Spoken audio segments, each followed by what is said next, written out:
Good day, Crime Talk aficionados. Yes, we are back. Guess what? A black glove and some suspicious video. New clues in the abduction of Nancy Guthrie. A judge threatened some jail time to people disrupting a court appearance for a mom who killed her kid, allegedly.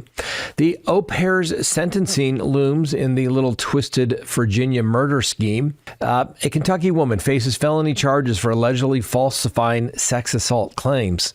That's right. If that's true, there's a special place in hell for her. A Texas father avoids indictment, even though he shot her, involving a political dispute. Yeah, wait till you hear this one. We've got This Day in Legal History, our quote of the day, and our dumb criminal. Let's talk about it. All right, lawyer.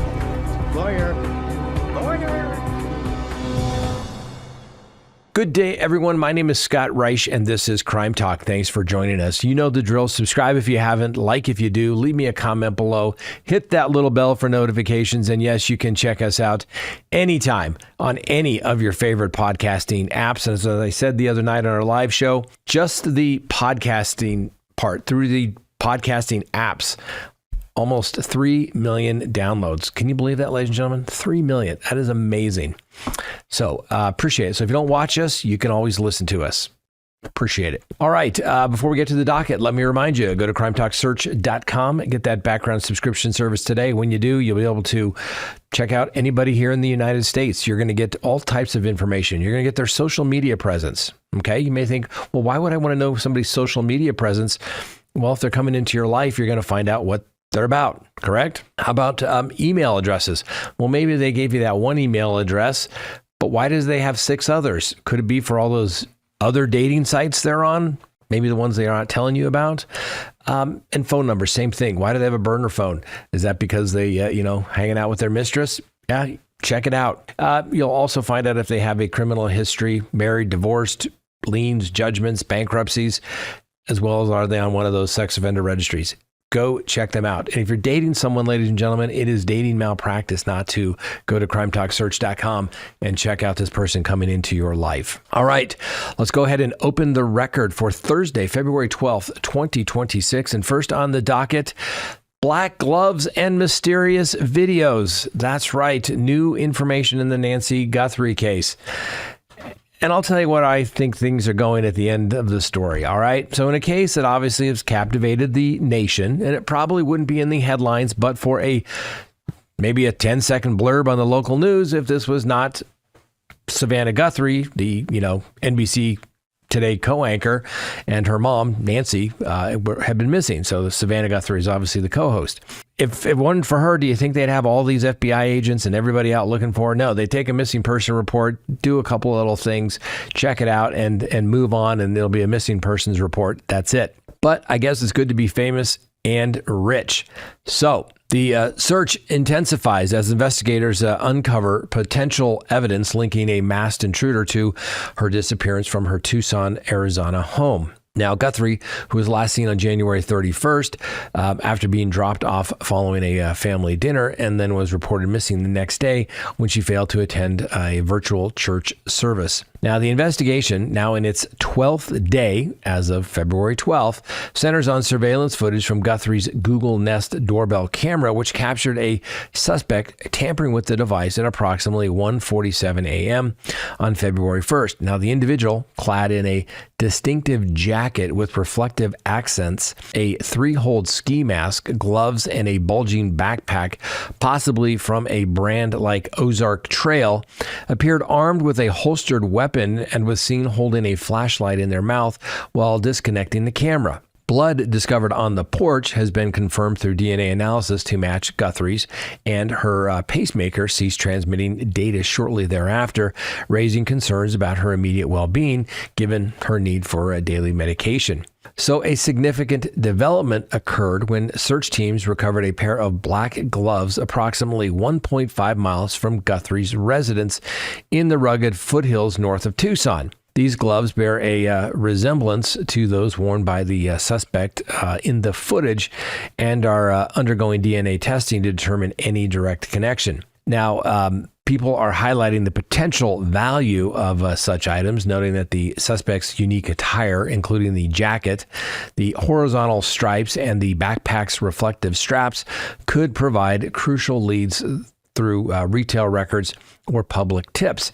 Now, this is what we talked about the other night on our live program, having done kidnapping cases and having done cases that involve identity, where there's video and there's clothing items. I told you they were going to be trying to find out who manufactures that jacket, where was it sold, who could have possibly bought it, is it in the local area? They're going to look for gloves, the shoes, the backpack, and sure enough, what did I tell you? Happens, that's what they were doing. Anyway, further complicating the probe, police briefly erected a white forensic tent over the front porch of Guthrie's home on February 12th, shielding the area for about an hour while agents conducted some undisclosed activities. Now, the tent, typically used to protect sensitive evidence from environmental exposure or public views, was set up amid ongoing scrutiny of the porch where the blood was found. One ex-user showed video footage of the scene before the tent's installation, showing agents arriving with equipment at the property surrounded by desert landscaping and cacti. Now, although the FBI declined to comment on the tent's purpose, sources within the Pima County Sheriff's Department described the delayed action as unusual, given the site's prior exposure to weather. And not to mention everybody else walking up and down there, like the pizza guy that was sent there to deliver a pizza for a YouTuber from a fan from Oregon. They used the residence there, and they had the pizza guy walking through the crime scene. So everybody's been walking through it. So I'm not sure what value there necessarily would be at that front porch as of this point. But adding to the intrigue, newly surfaced videos have drawn investigations focus on another Ring camera from 1:52 a.m. on February 1st, which was about 5 miles away, and it from the Guthrie home, but it shows an individual carrying not one, but two backpacks, and coincidentally, one with reflective straps mirroring the suspect's gear. The person attempted to access a locked gate before departing, leaving a timeline that could align with the subsequent events at Guthrie's residence. So obviously people are talking about the proximity and the timing, prompting obviously some FBI scrutiny as well. Another video shared depicts a person checking car doors in the Indian Ridge neighborhood around 6.9 miles away in the early hours of February 2nd, again featuring a backpack and raising questions about potential patterns of suspicious activity in the area. Now, the Pima County Sheriff's Department and the FBI have received over 18,000 tips since releasing the surveillance video, with more than 4,000 in the first 24 hours alone. Now, no suspects are in custody, though a delivery driver was detained near the Mexican border and ultimately released without any charges after a property search was done of his residence and his car, and obviously of him. And investigators have canvassed neighborhoods, searched desert terrain, and requested specific security footage from residents, including details on a suspicious vehicle. There still remains a $50,000 reward that's being offered for any information leading to Miss Guthrie's location. Now, amid the investigative efforts, the Guthrie family has maintained a public presence to sustain hope, and Savannah Guthrie shared a poignant Instagram video today featuring archival family footage set to music with a caption affirming, quote, "Our lovely mom will never give up on her. Thank you for all your prayers and hope," end quote. The family previously responded to a ransom demand involving Bitcoin, though no proof of life was ever provided, and had issued video pleas for assistance. A Bring Her Home banner was displayed outside a local Tucson television station where Savannah once worked, obviously showing community support. Now, as the case unfolds, police have emphasized the need for public vigilance, noting that the suspect's generic yet traceable attire, potentially purchased from local retailers like Walmart, offers avenues for breakthroughs.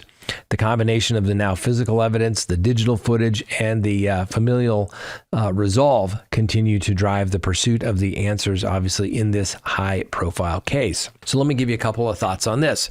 They found a pair of gloves in the desert about 1.5 miles away from the residence. Could it have something to do with the disappearance of Miss Guthrie? I guess it's possible.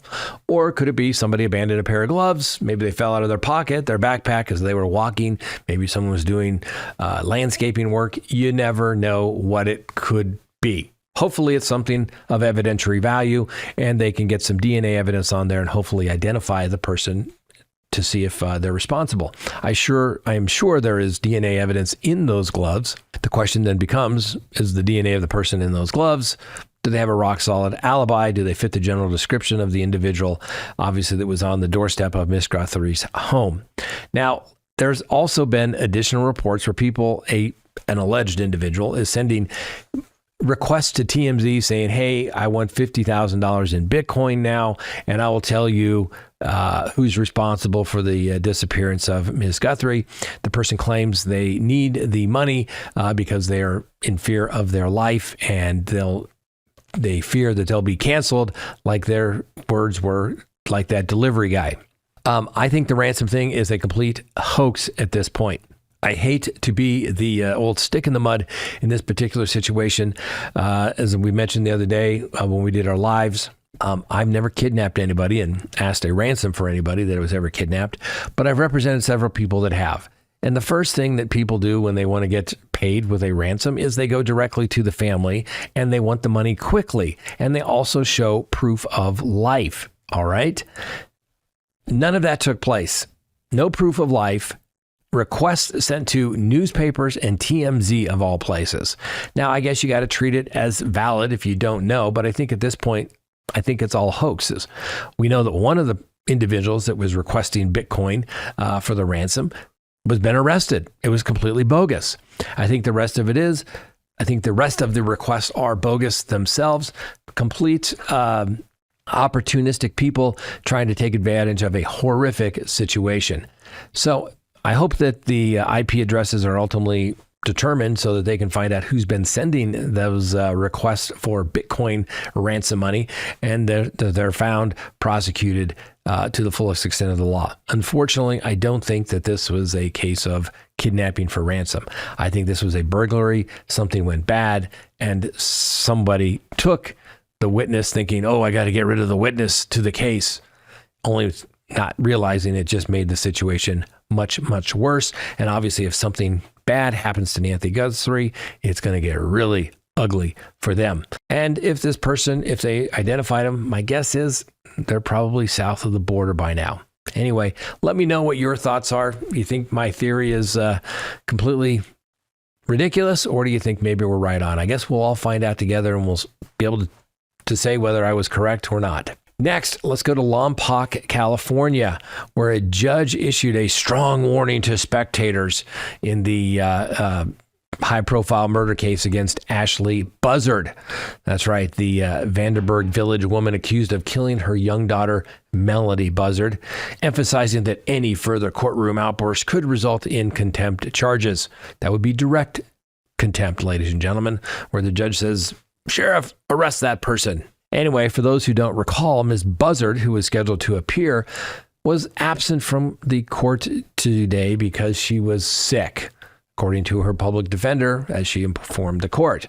The absence did not delay the proceedings, however, which is somewhat unusual because normally the defendant has a right to be present at every critical stage of the proceeding, which is, well, just about every court proceeding. Right? Anyway, the defense attorney, Erica Sutherland, requested the admonishment, telling the judge, Stephen Dunkel, that her client had overheard intimidating comments from someone in the gallery during a previous court appearance back on January 21st. Sutherland said the remarks left Buzzard feeling threatened. Judge Dunkel granted the motion, acknowledging the case's intense emotional weight while stressing that courtroom decorum must be maintained.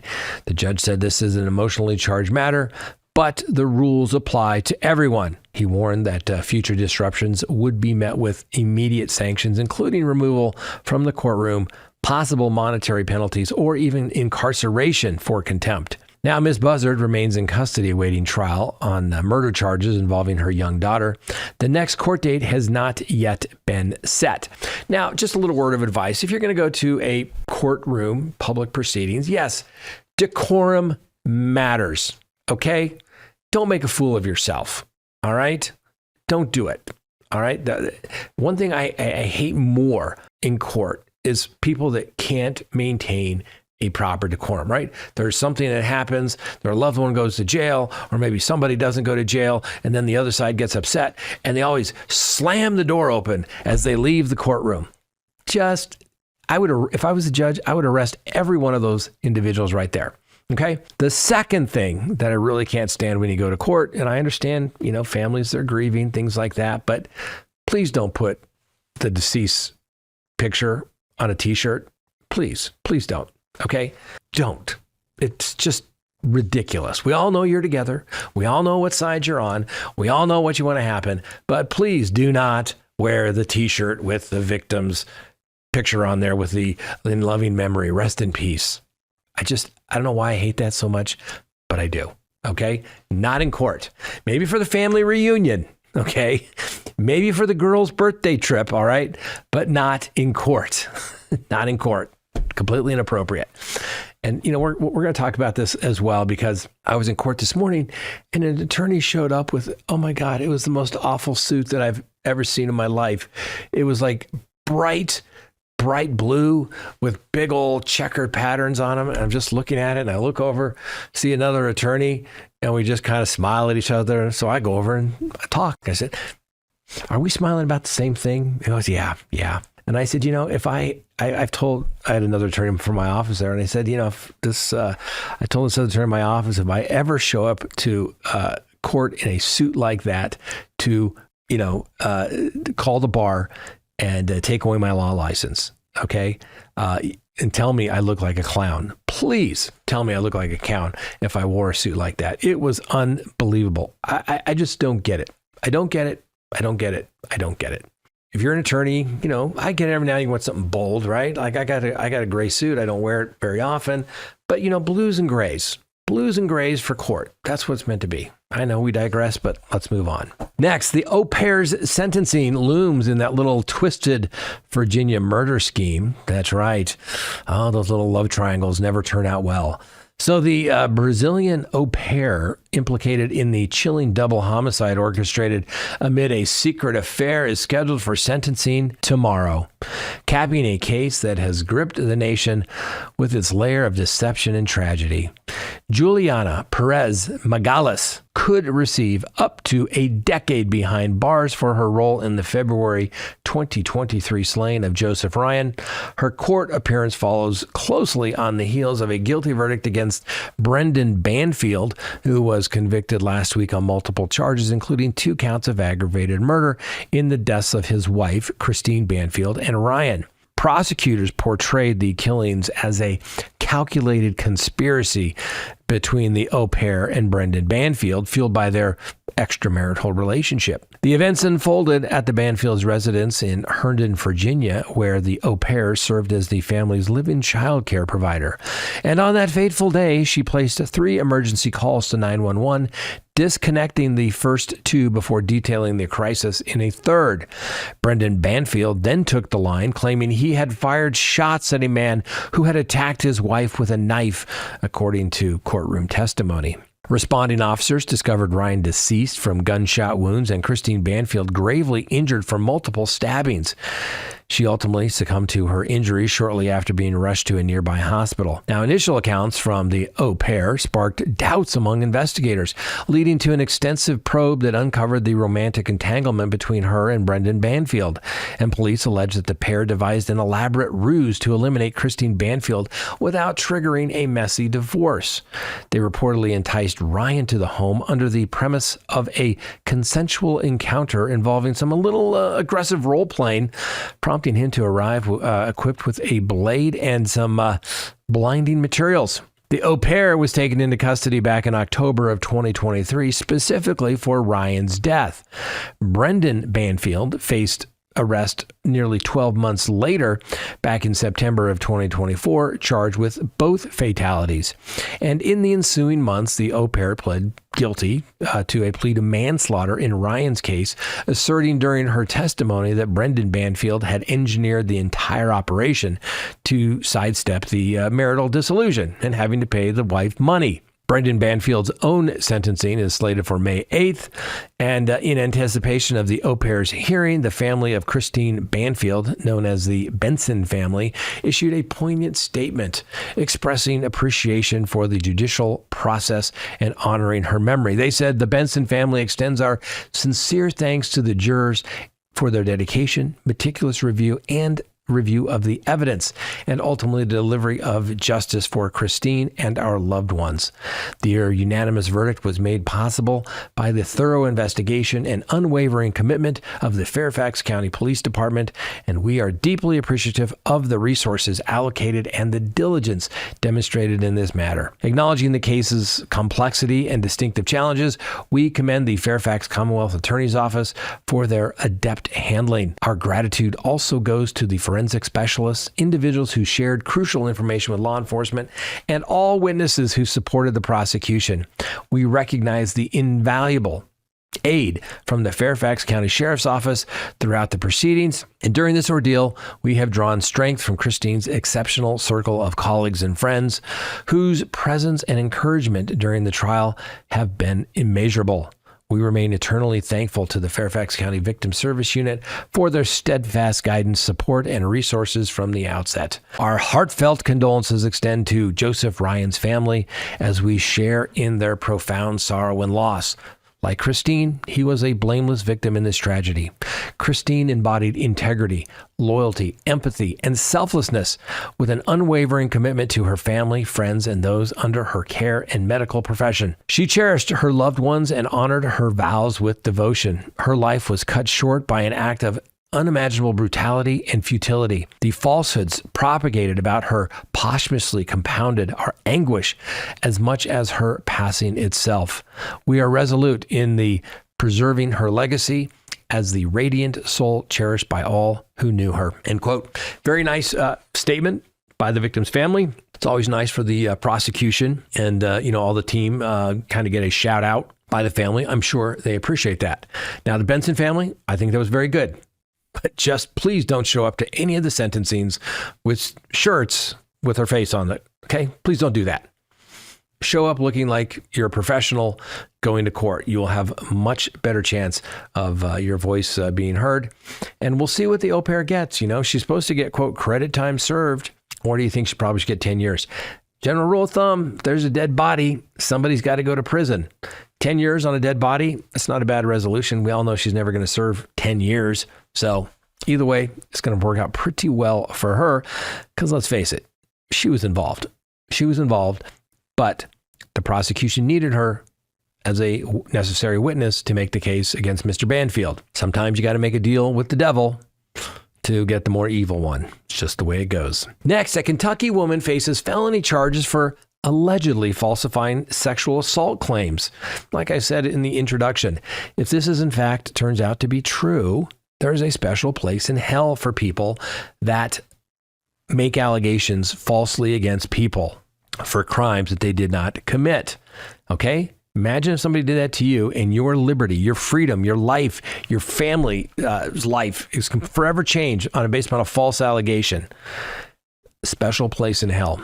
So in a case highlighting the challenges of verifying serious allegations, an 18-year-old woman from Kentucky has been arrested for reportedly providing false information to police about a sexual assault in a retail store restroom, prompting a comprehensive police probe. Please meet Autumn L. Tomlin. She was apprehended on February 11th and formally charged with one felony count of falsely reporting an incident, according to the Glasgow Police Department. Now, the charge stems from an incident going back to February 4th when officers were dispatched to the Walmart Supercenter located in the 2300 block of Happy Valley Road following a report of an assault in the store's bathroom. Law enforcement officials emphasized the gravity of such accusations in their official statement, noting that they demand rigorous scrutiny to safeguard both investigative integrity and community well-being, and claims of this magnitude are addressed with the utmost seriousness. The department stated, adding that while most sexual assault reports involved genuine victims, fabricated accounts can erode confidence in the system, deter actual survivors from coming forward, and strain essential resources. So detectives from the Criminal Investigative Unit joined patrol officers at the scene to initiate the detailed examination. As evidence was gathered, including digital and physical material, police determined that the details provided by Tomlin did not align with the facts, leading to the conclusion that the report was unfounded. Investigators did not disclose specifics regarding the nature of her statements or the contradictory evidence. My guess is it was video evidence near the restrooms saying that there was nobody that went in or went out when she was there. The police also advised the public to approach online discussions and unverified rumors with skepticism, warning that misinformation could incite unnecessary alarm, provoke unjustified backlash, and undermine the credibility of trained responders to adhere to established procedures. Following her arrest, Ms. Tomlin was booked into the Hart County Jail and subsequently released the next day. Court records indicate that her arraignment is now set for March 16th. And needless to say, this whole situation underscores the much broader implications of inaccurate reporting in obviously sensitive matters, as police continue to encourage legitimate victims to come forward for assistance and without hesitation. Like I said, my guess is that she says that she was somehow assaulted in this restroom. They looked at the video and said nobody went in or out, and, well, you're making the whole thing up. Didn't take a whole lot of police work to figure that out. But in the meantime, they put the word out. She gave a description, I'm assuming. They may have tried to talk with individuals, find out that they had nothing to do with it. Could you imagine being accused of a sexual assault if you didn't do that? We've represented people that have been falsely accused of that. I'm telling you, there's a special place in hell for people that make false claims. And remember, the truth, or a very close version of that truth, is going to come out, ladies and gentlemen. And like this young lady, she deserves to go, in my opinion, to prison. She needs a felony for attempting to influence a public official, false reporting, and whatever else you can throw on there. And she needs jail time. She's 18. She probably did it for some ridiculous reason. I'm sure her attorney is going to come up with a psychologist report or a psychiatric report showing that she lacked attention. She felt depressed, and she did this for attention. I don't care, and I hope the judge doesn't care either. Now, fortunately, nobody was arrested. Okay? You need to deter people from doing this. Not only her, but anybody who knows about her conduct. Next, and one of the unusual things that takes place in the world today, a Texas father avoids an indictment in his daughter's shooting death because they had a fight regarding politics. So, in a case that highlights the intersections of some family tensions, political disagreement, and firearm safety, a grand jury in Texas has chosen not to pursue charges against the father whose 23-year-old daughter died from a gunshot wound during an incident at his home. Now, the event, ruled an unlawful killing by a coroner due to reckless behavior, stemmed from a heated exchange over former President Donald Trump's sexual assault allegations. The incident occurred on January 10th of 2025 at the residence of Chris Harrison in Prosper, Texas. Harrison, who relocated to the United States from Britain during his daughter's childhood, had a history of alcohol dependency and had gone to rehab. On the day in question, he admitted to consuming approximately 2 glasses of white wine, marking a relapse. According to testimony from the victim's boyfriend, the altercation began the morning when Lucy Harrison inquired about her father's view on the allegations against President Trump. She posed a hypothetical scenario asking how he would respond if she herself had been sexually assaulted. Harrison reportedly replied that he would not be overly distressed, citing his 2 other daughters reside with him. The response left Lucy visibly distressed, prompting her to leave the room. Later that afternoon, Harrison allegedly led his daughter by the hand from the kitchen to his bedroom to display a firearm he owned. The boyfriend recounted hearing a loud gunshot after about 15 seconds, followed by Harrison calling out for his wife in distress. Harrison later explained to investigators that he intended to show Lucy the weapon in response to her viewing a news segment on gun violence, despite claiming he had never previously discussed his gun ownership with her. In his account, Harrison described lifting the firearm to demonstrate it when it discharged unexpectedly. Quote, I did not comprehend what had transpired, end quote. He stated, noting that Lucy collapsed immediately after the shot struck her in the chest. Now, although the grand jury declined to issue an indictment advising Harrison of criminal charges related to the death, a subsequent coroner's inquest concluded that Lucy's death constituted unlawful killing. The ruling emphasized Harrison's reckless handling of the weapon as the prime factor. In a prepared statement through his legal representative, Harrison expressed profound remorse and acknowledged full responsibility for the outcome. The burden of this loss accompanies me daily and will remain with me indefinitely, he stated. Now, the case, obviously, a little bit of gun safety going on there, a little domestic setting, particularly when compounding, a little alcohol abuse, throwing maybe a little bit of drugs too someday on not this case, but others. Not going to lead to good results. Anyway, police have not released additional details on the firearm or any prior incident at the home. I'd be curious to know what the firearm was, because there is one particular firearm out there that has a reputation for, quote, just going off. I did that case. It just went off. Frank, the hardest working man in show business, put together a nice, lovely montage of my client stating at every juncture on body cam, it just went off, it just went off, it just went off. Anyway, the family has requested privacy during this period of mourning. I'm telling you, you got to respect firearms. You got to respect them. You have to use common sense. Don't be around them when you're drunk. Certainly shouldn't have them if you're on other controlled substances as well. Most states, it's illegal to possess a firearm while you're drunk. Just don't do it. Good sense. And don't have a heated conversation with your daughter and then say, hey, I'd like to show you my gun too, please. Don't do it. Next, this day in legal history, February 12th. What happened today? Well, first, 1793, enactment of the first fugitive slave law. Yeah, not a good day in history. The United States Congress passed the Fugitive Slave Act of 1793, which mandated the return of escaped enslaved individuals to their owners across state lines. Needless to say, that legislation reinforced the institution of slavery by imposing federal obligations on free states and set a precedent for future conflict over states' rights, not to mention slavery, ultimately contributing to the leading of the Civil War. Next, February 12th, 1870, Utah. The Utah Territory grants women's suffrage. That's right. The territorial legislature of Utah enacted a law granting women the right to vote, making it the second U.S. territory to do so after Wyoming. Obviously, that measure influenced broader women's rights movements and by the Mormon church policies at the time, though it later faced federal restrictions. It represented an early milestone in the national push for women's right to vote here in America. Next, on this date in 1999, President Bill Clinton was acquitted on his impeachment trial. That's right. I remember this, ladies and gentlemen. I was still on active duty. They were prosecuting people for adultery, and yet the commander-in-chief was, getting a Lewinsky. Anyway, the United States Senate voted to acquit President William Jefferson Clinton on charges of perjury and obstruction of justice stemming from the Monica Lewinsky scandal.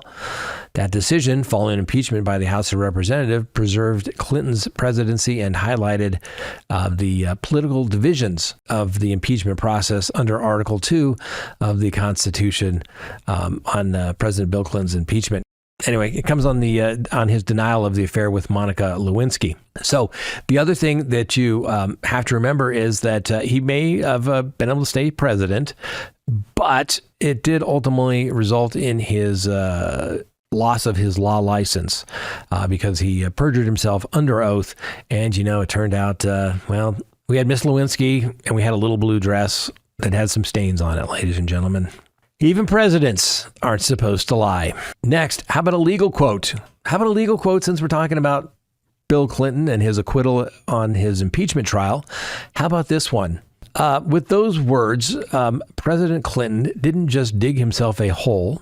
He stole a backhoe, dug a really deep hole, drove the backhoe into the hole, wired the backhoe with explosives, and blew it up. Quote, I did not have sexual relations with that woman, Miss Lewinsky, which ultimately contributed to the perjury charges leading to the 1999 impeachment trial. And finally today, our dumb criminal of the day.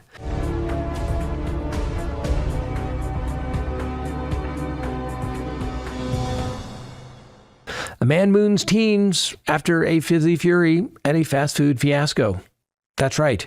In a bizarre blend of beverage battery and bare-bottom bravado, a Florida man turned a routine McDonald's visit into a spectacle of Sprite, leaving police to untangle the sticky aftermath. Police in Gainesville report that 47-year-old William Heath found himself at the center of an escalating encounter on a seemingly ordinary day at the popular fast food restaurant. Positioned at the front counter, Heath reportedly grew agitated upon noticing a group of 3 teenagers, aged 15 to 17, staring at him from the dining section. What began as an exchange of glances quickly devolved into a heated verbal dispute. Now, according to the police accounts, Heath allegedly responded by hurling a cup of Dr. Pepper towards the youths, effectively soaking 2 of them in the carbonated cascade.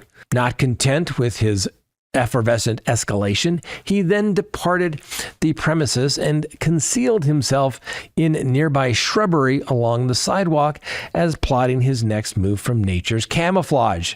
A bystander observing the unfolding drama from her car informed investigators that Heath vociferously claimed to have been struck while directing profane remarks laced with references to sexual orientation and ethnicity at the adolescents.